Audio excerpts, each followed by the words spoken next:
Bismillahirrahmanirrahim. Assalamualaikum warahmatullahi wabarakatuh. Perkenalkan, saya Rina Septriani, salah satu dari kelompok 2 yang akan membahas tentang anggaran bahan baku, tenaga kerja, dan overhead pabrik. Kita lanjutkan saja ke pembahasan materi. Simak video ini.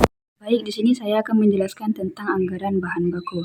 Nah, anggaran bahan baku adalah semua anggaran yang berhubungan dan merencanakan secara lebih terperinci tentang penggunaan bahan baku untuk proses produksi selama periode yang akan datang. Bahan baku yang digunakan dalam proses produksi dikelompokkan menjadi dua, yaitu yang pertama bahan baku langsung dan bahan baku tidak langsung.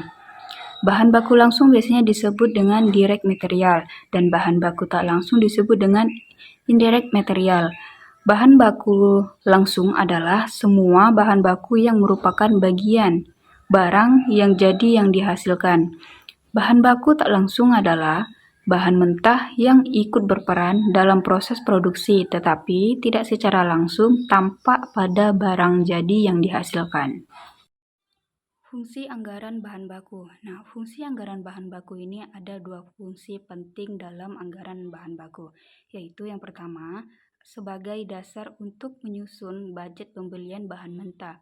Jumlah satuan bahan mentah yang dibeli ditentukan dalam proses produksi. Nah, yang kedua, sebagai dasar untuk menyusun anggaran biaya bahan mentah besarnya, biaya bahan mentah ditentukan oleh berapa banyak satuan bahan mentah tersebut dibutuhkan. Selanjutnya, manfaat anggaran bahan baku.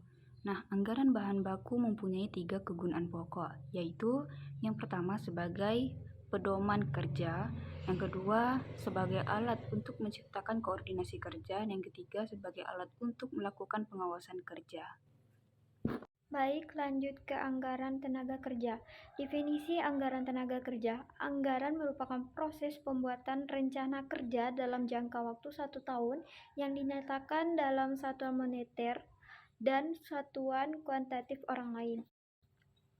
Anggaran tenaga kerja adalah satu rencana anggaran yang merencanakan secara terperinci tentang jumlah jam kerja karyawan dan tenaga kerja untuk satu periode maupun periode yang akan datang.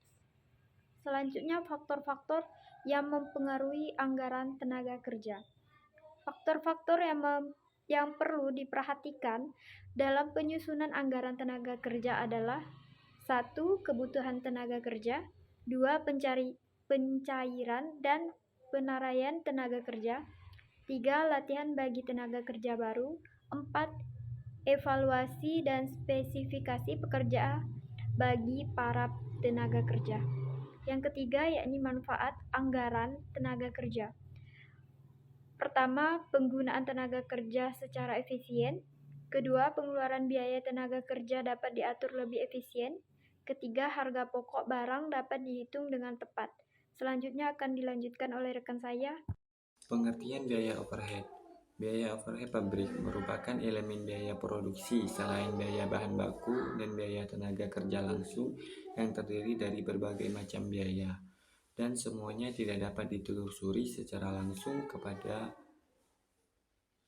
produk atau aktivitas lain dalam upaya perusahaan untuk merealisasikan pendapatan. Biaya overhead pabrik adalah biaya produksi selain biaya bahan baku dan biaya tenaga kerja langsung.